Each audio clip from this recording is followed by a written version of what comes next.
Okay, so we're back in Tomer Devorah. We're actually starting chapter 2. So this is the 10th day.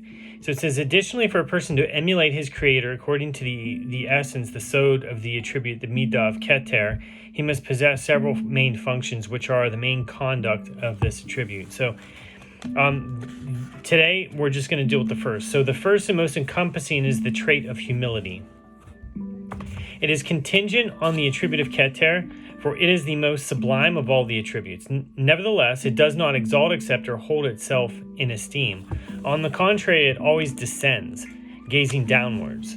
There are two reasons for this. One reason is that it is ashamed to gaze at its cause. Instead, he from whom keter emanates watches over it at all times in order to benefit it, while it gazes at those below. Similarly, man should be ashamed to gaze upward in order to hold himself aloft.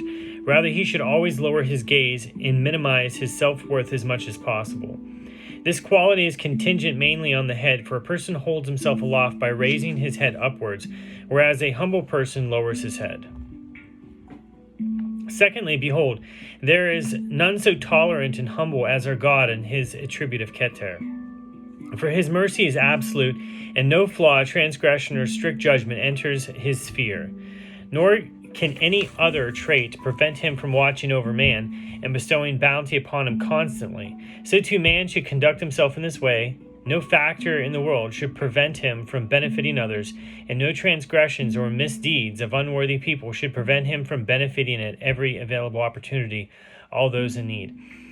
And just as God sits and nourishes all creatures, from the horns of Re'imim, the largest creature, to the eggs of lice, the smallest creature, not disdaining any of them, for if he disdained any creature because of its insignificance, it could not exist for even a moment. Rather, he watches over them and grants mercy to all. So too, man should benefit all, not disdaining any creature.